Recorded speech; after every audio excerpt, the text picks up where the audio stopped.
Hi guys! Welcome back to my YouTube channel. So this is Esther Pahadora. So welcome back again to my channel. So ito yung time. So video muna tayo, update. So kumusta tayong lahat? I hope na sa mabuting kalagayan tayo and we're all in good health.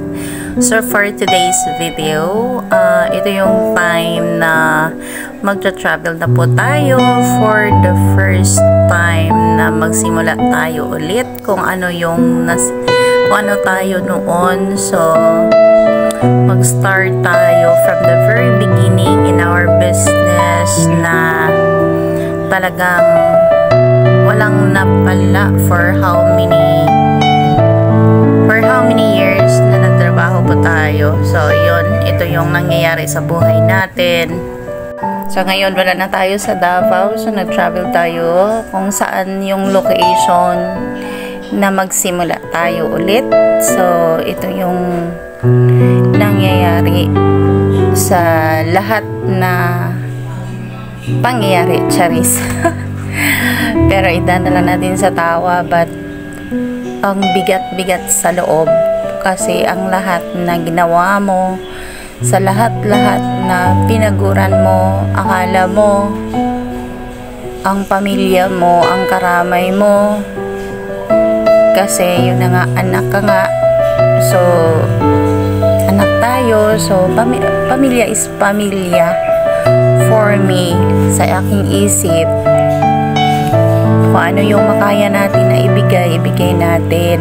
So but talagang dapat sana may limitation kasi yun na nga, pagbuhay may pamilya na, so kailangan natin ayusin yung natin, hindi forget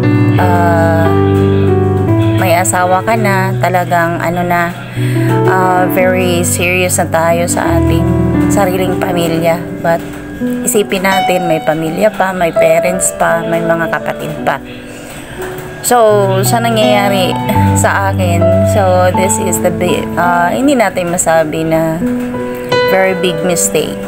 Tao lang po tayo. Yung open lang yung hands natin, open yung heart natin, hindi tayo madamot na tao. So, hindi ko masisi yung iba. Ano yung na-observe ko na ganyan sila. Kasi yun na nga, sa na-experience ko ngayon, kung ano yung nasimulan ko dati from the very beginning, very small, and then yung ang lit-lit ng negosyo natin, lumago ng lumago. So hindi tayo close sa for financial, very open tayo pagdating kasi pag may business. So kailangan i-secure natin yung business natin, lalo na may pamilya tayo. But very sad kasi yun na nga, sabihin natin andyan sila, so ibigay natin kung ano yung ibigay natin, pero dapat sana may hangganan, may mag-isip tayo na hindi natin iubos-ubos ang lahat. Pag wala, talagang wala, hindi pwede pag wala, hanapan ng paraan, mangutang. Pero dapat isipin na hindi always utang para maitulong, kasi yun na nga, isipin din na dapat may sariling pamilya na din. So ito yung nangyayari sa akin, na talagang wala akong trabaho, sa tindahan lahat, sa negosyo lahat. So ginamit ko yung negosyo ko para lang makatulong, ganyan. Kasi yun na nga, pamilya is pamilya, hindi ko matalikuran. Pero dumating tayo sa point na pag talagang wala ka na, zero ka na, dito natin mafe-feel na andyan pa ba yung mga taong iniisip mo lagi. Sila yung naghahanap ka ng way na makatulong. Yung araw ginawa mong gabi para makaberan yung nakuha na pera, pero dumating sa point na ang sakit-sakit sa loob na ginawa mo ang lahat, pagdating sa point na ikaw na yung nangangailangan, ikaw pa yung lumabas na masama sa nangyayari sa buhay, kung ano yung nangyayari sa buhay.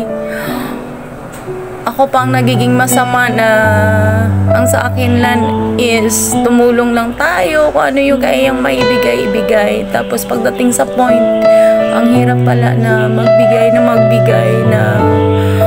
wala kang trabaho, yung husband mo may work, tapos nag-rent pa kayo, tapos naisana yung business mo, pero yun na nga, parents is parents, pero isipin, pag marami kayo, dapat tulong-tulong, hindi pwede ikaw ang meron, ikaw na lang lagi.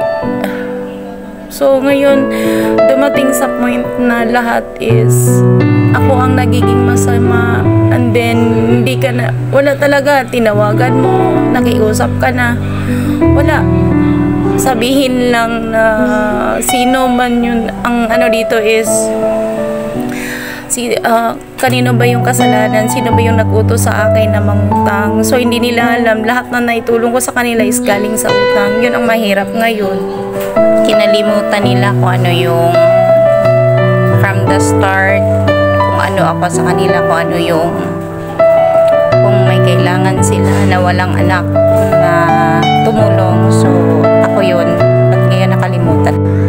So sa ngayon, ako yung kailangan makiusap sa ibang tao, nakakahiya, pero no choice, wala akong magawa. So let's move on and face the reality na mag-start tayo sa pinaka-ano. Thank you so much!